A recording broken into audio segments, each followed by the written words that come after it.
Bienvenidos a este programa de la serie En Nuestros Tiempos. En esta ocasión platicaremos con Gonzalo Celorio, escritor multifacético, académico. Van a ver qué buena plática. Quédense con nosotros.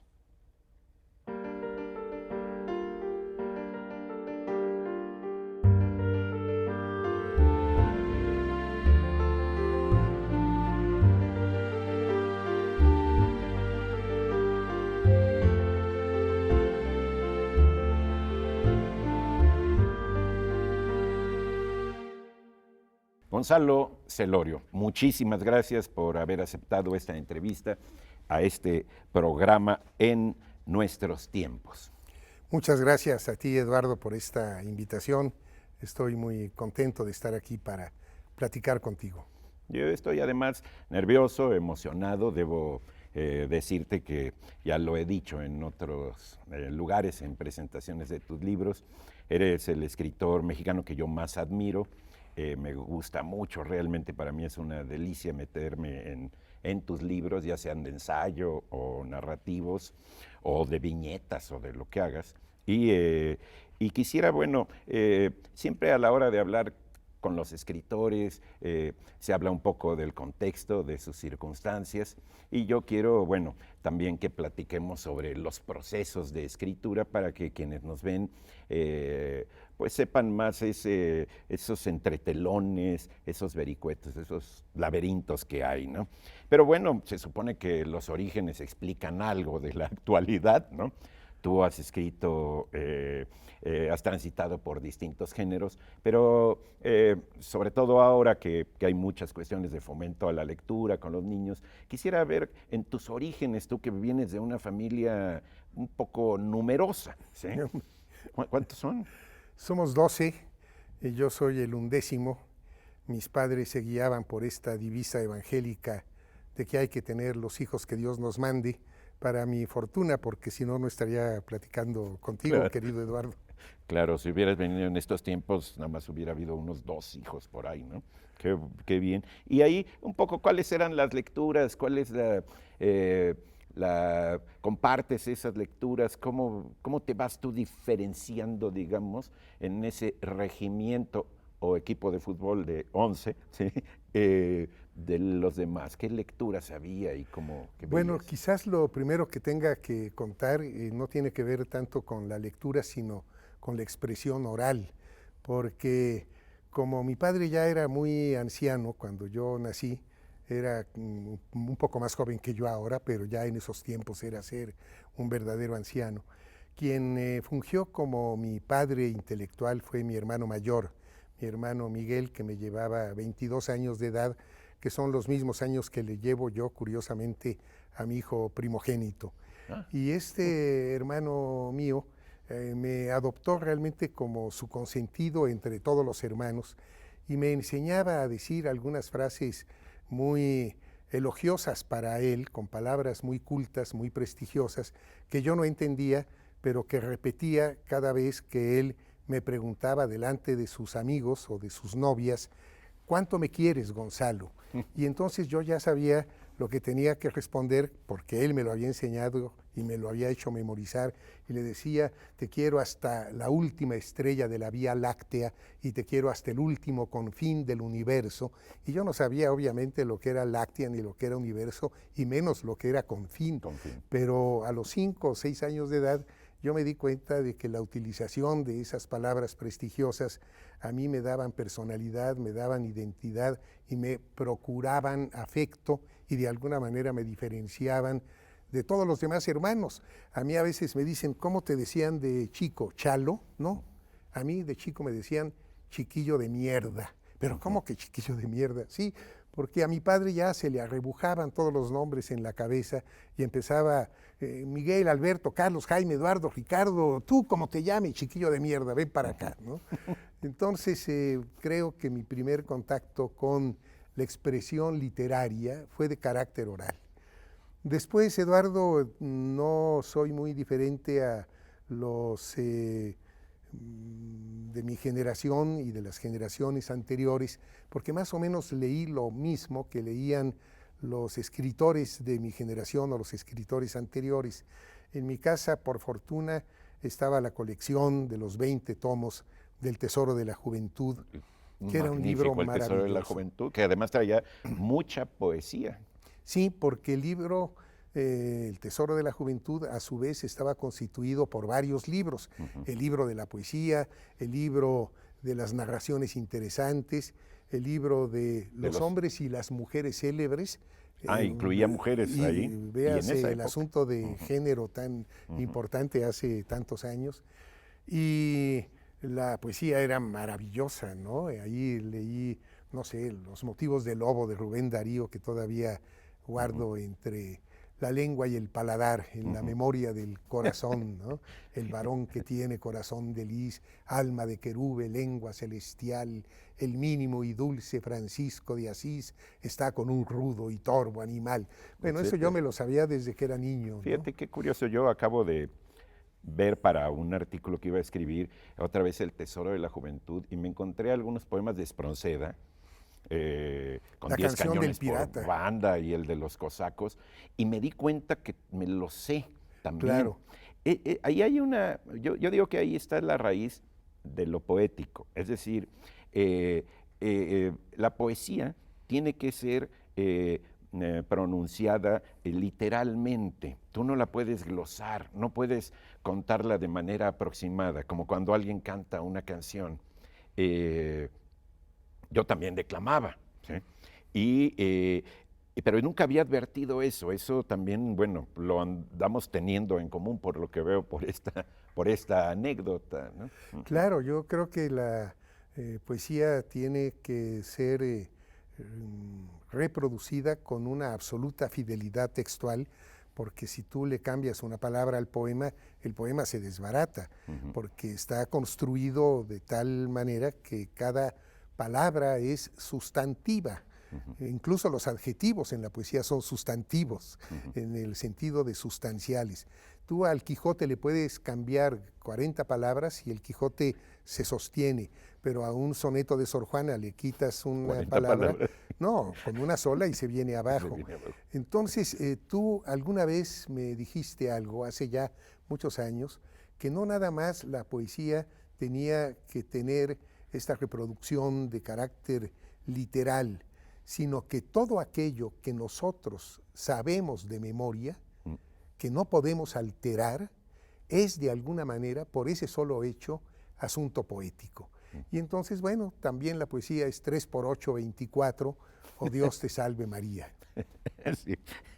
Ahora, es muy interesante porque ahí está desde el principio la sonoridad del lenguaje, ¿sí? Muchas veces se piensa que quien se dedica luego a la escritura es porque tiene muy buenas ideas, muy buena imaginación al margen del lenguaje y tiene que estar asociada con cierta manera de enunciar, ¿no?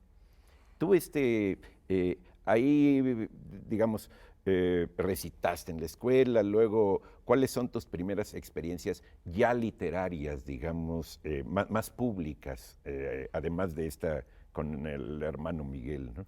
Bueno, yo tenía un gusto por la poesía, por la eufonía. Efectivamente, no creo que haya contenidos preartísticos. No hay una buena idea artística, sino esa idea se hace artística en el momento en que se formaliza, de manera tal que no hay ningún tipo de literatura sin la forma que lo contiene. Esa es realmente la esencia de la literatura. El soporte literario es el lenguaje y esa es su verdadera sustancia y significación. No hay pues contenidos preartísticos. Y yo tuve un gusto por la poesía desde muy joven, por decirla, y después, bueno, pasó por mi casa un libro que se llamaba El declamador sin maestro, que reunía una gran cantidad de poemas, no todos de buena calidad, hay que decirlo, y que muchos de ellos eran poemas más bien de carácter narrativo, donde ocurría algo. Sí. Y entonces yo me aprendía esos poemas de manera indiscriminada, digamos. Y al lado de Los motivos del lobo de Rubén Darío, podía leer cosas verdaderamente chabacanas.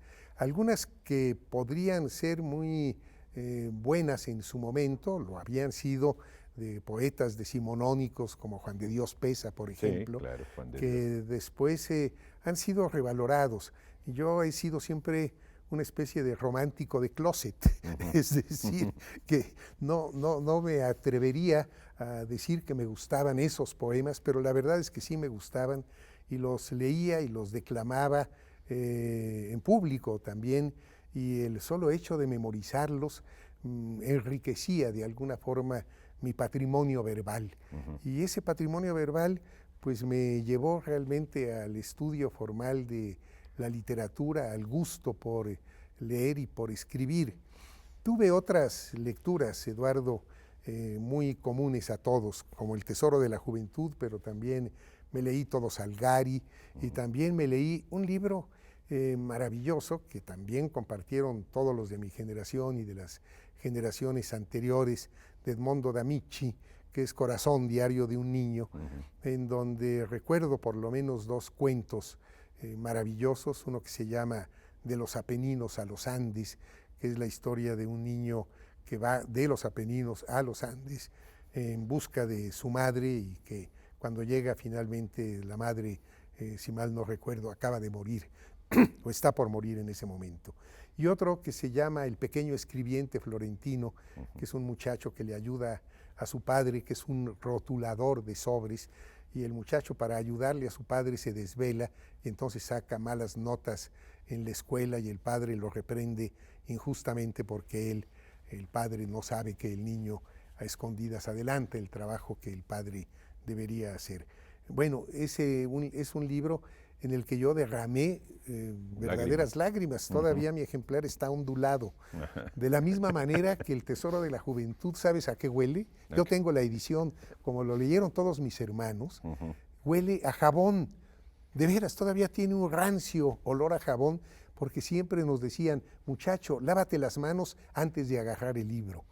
Y entonces es un libro que adquirió, por el solo hecho de tener que lavarte las manos antes de usarlo, una especie de dignidad sagrada, que creo que es algo que todavía persiste en mi trato, en mi relación con los libros, que es una relación de veneración y al mismo tiempo una relación muy confianzuda con ellos. Tú te metes en el libro, como dirían actualmente los plásticos, lo intervienes, subrayas con lápiz, supongo, por esta cuestión de la pulcritud, ¿no? o con tinta.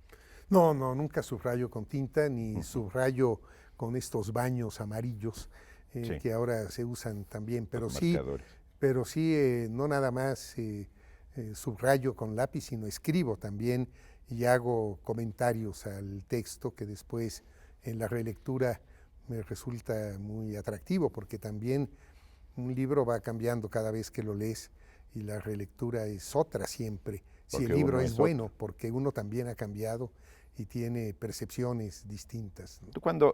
Tú hiciste teatro. ¿Cuándo haces teatro? ¿En la prepa o ya en la universidad? En la prepa, curiosamente, yo estudié en una, bueno, no curiosamente, de acuerdo a los cánones de mi familia, estudié la preparatoria en una escuela confesional, el CUM, de los hermanos maristas. Pero entonces era una escuela de puros varones, de manera que no podíamos hacer teatro más que muy contadas obras o algún monólogo. Hacían puro Romeo sin Julieta. Hacíamos puro Romeo sin Julieta, y tú imagínate lo que sería que un muchacho preparatoriano de esa escuela saliera de Julieta. Bueno, se le acababa la vida y el futuro y sería el pasto de la comunidad. Entonces tuve por fortuna un maestro que daba clases en el CUM, que al mismo tiempo era profesor de teatro en la Escuela Nacional Preparatoria en San Ildefonso. Y entonces yo puedo decir que fui estudiante de San Ildefonso, porque todas las tardes iba a hacer teatro con este maestro que se llamaba Armando Villarreal, en la época en que el teatro universitario lo dirigía el maestro Ruelas, el fundador del Festival Cervantino, y Enrique Ruelas. Y la verdad es que pudimos hacer una cantidad de obras mayúsculas, no te creas que eran entremeses, eran obras muy serias. Pusimos Hipólito de Eurípides, Otelo de caray. Shakespeare, Don Carlos Infante de España de Schiller, María Estuardo, en fin, obras realmente muy, muy potentes, muy grandes. E inauguramos muchos de los teatros de los planteles de la Escuela Nacional Preparatoria, que por esos años empezó a tener planteles en diferentes puntos de la ciudad, con teatros muy buenos, con escenarios giratorios, y en donde, por ejemplo, el escenógrafo era Alejandro Luna. Estoy hablando de 1964, 65. Y luego en la universidad ya hice con la venia de Héctor Azar alguna obra de teatro que yo dirigí y actué, ya moderna, porque en las otras nada más era actor, pero en esta fui director y actor de una obra moderna de Virgilio Piñera, un gran dramaturgo cubano, poeta y narrador cubano, muy poco conocido entonces en México, y una obra que inauguró de alguna forma lo que después Jodorowsky llamara el teatro pánico. Esta obra se llamaba Dos viejos pánicos y la pusimos en varios foros universitarios. ¿Y tú la dirigiste? Yo la dirigí y actué. Y la pusimos en un teatro universitario maravilloso que lamentablemente ya no existe, que era el Arcos Caracol. Sí, en Avenida Chapultepec. Sí, que se llamaba Arcos porque allí estaban los arcos del viaducto, del acueducto de Chapultepec. Sí, que luego tomó el CLET. Exactamente, sí. Sí, yo ahí vi Germán o La Vuelta del Cruzado. Ah, pues sí, una obra maravillosa puesta por Héctor Azar. Pero eso era en el Foro Isabelino, Eduardo. Es que eran dos muy cercanos. Uno lo tomó el Cleta, efectivamente, que era el Foro Isabelino, en donde Héctor Azar puso La higiene de los placeres y los dolores, Germán o La Vuelta del Cruzado, que es una obra maravillosa de un zacatecano decimonónico de apellido Calderón, que es una obra ubicada en Europa, en fin, es una obra interesante que él actualizó. Y al lado estaba, muy cerca de ahí, estaba el Arcos Caracol, que ese sí ya no existe. Y en cambio el otro, que había sido diseñado por Matías Geritz, se ha recuperado y todavía pertenece a Difusión Cultural de la UNAM. ¿Todavía pertenece? Sí. ¿Pero no está en actividad? No lo sé bien a bien, pero sí se recuperó y se restauró y está en funciones, no sé con qué tanta regularidad. Y con estas experiencias, tú ahí ya comenzaste a escribir. ¿Cuándo comienzas a escribir? Esa es una cosa, hay muchos que comienzan desde niños.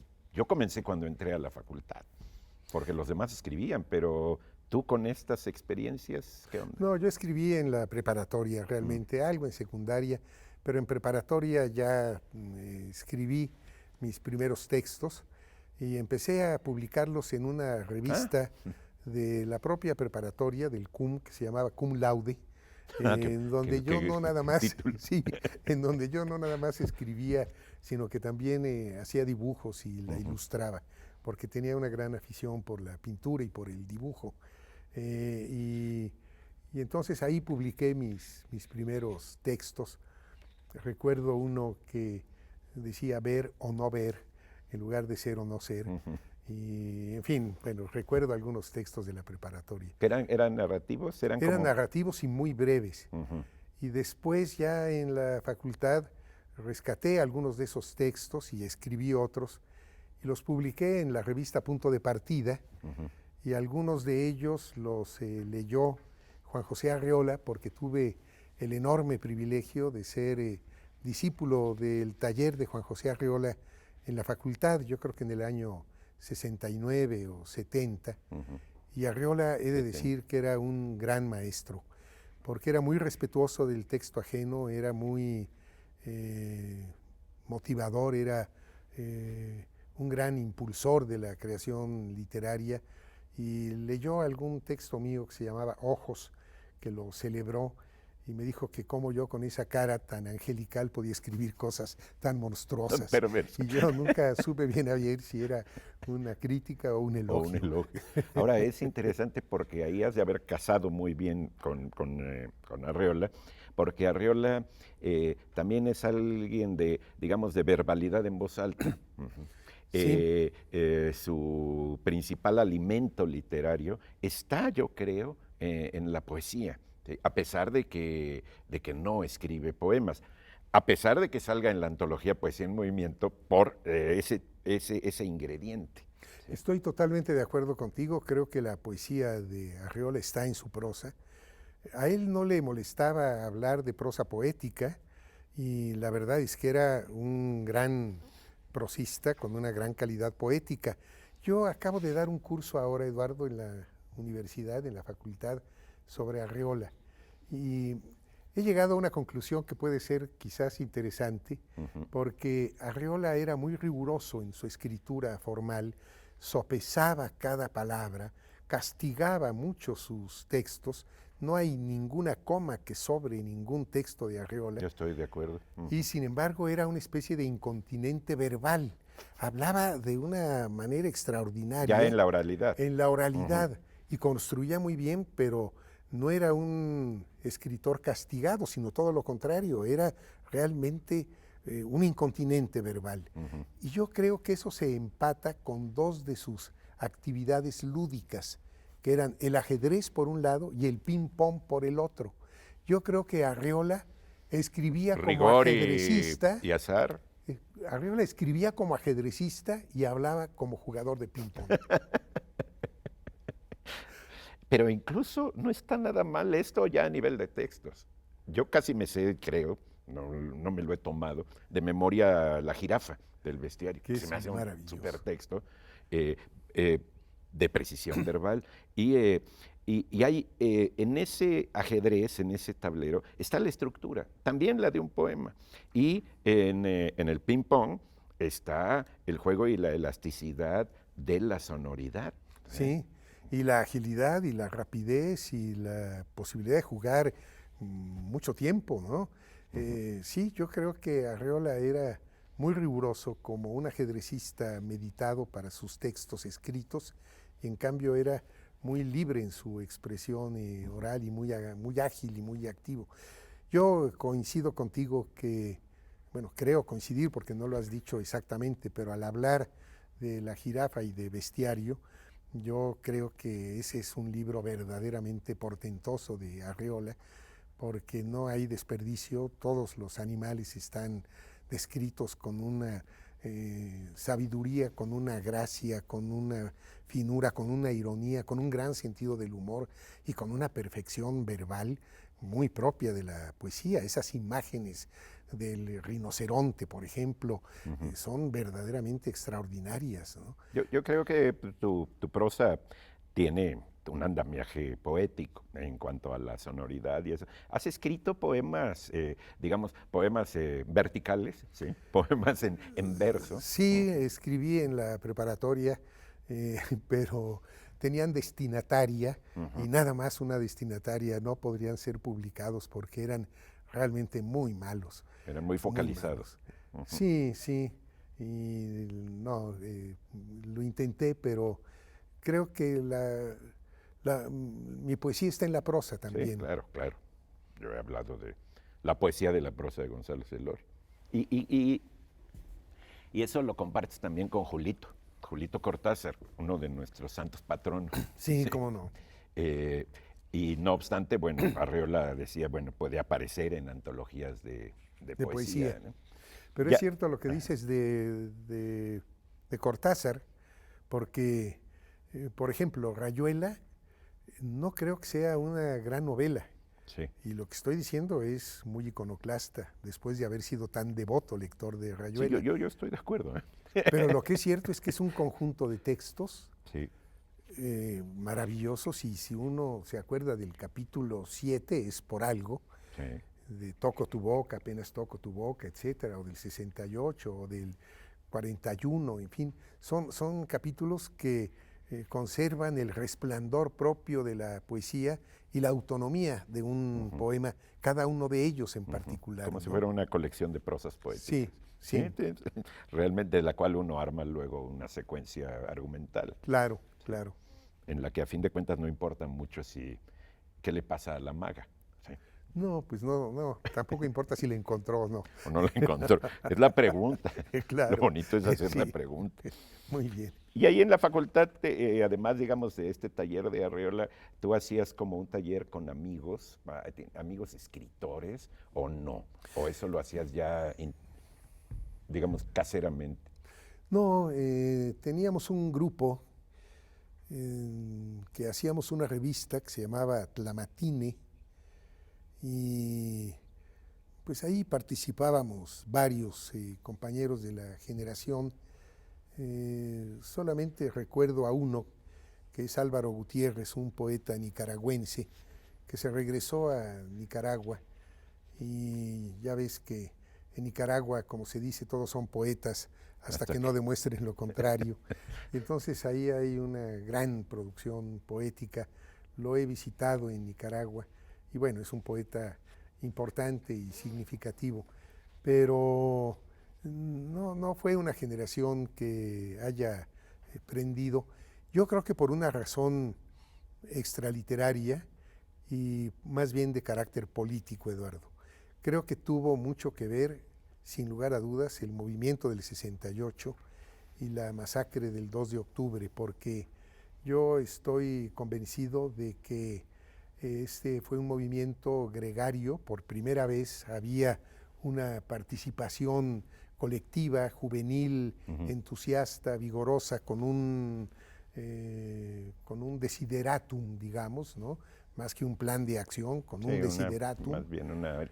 Y pues fue totalmente roto ese espíritu gregario después del 2 de octubre, y eso hizo que la generación quedara igualmente rota. Es decir, cada uno trabajó por su cuenta en una actitud más bien solipsista, pasiva, y es cuando ocurren algunos cambios culturales importantes, y entre otros que el sentimiento gregario desapareció, se atomizó y cada quien jaló por su cuenta. Y ahora me doy cuenta de que pertenezco a una generación, pero que es una generación que no estuvo junta en su momento y que nos reconocemos 20 o 30 años después, como me pasa contigo, recordando que tú y yo leímos Rayuela al mismo tiempo y en la misma calle, sin conocernos, porque éramos vecinos, pero no nos habíamos visto nunca. Y entonces es una generación un poco rara, porque nos venimos a encontrar ya canosos y panzones para recuperar retroactivamente un desideratum que se vio roto. Yo creo que eso es lo que distingue a nuestra generación, y en ese sentido, aunque yo te llevo algunos años, creo que seríamos de la misma generación, creo que no fue posible que una revista, por ejemplo, pudiera prosperar y aglutinar, porque después del 68 cada quien hizo su vida de manera muy, muy solitaria. Bueno, Gonzalo, con esta fragmentación vamos a terminar esta parte de la entrevista que va a seguir, y te agradezco mucho hasta donde hemos llegado y nos falta. Muchas gracias a ti, Eduardo. Gracias.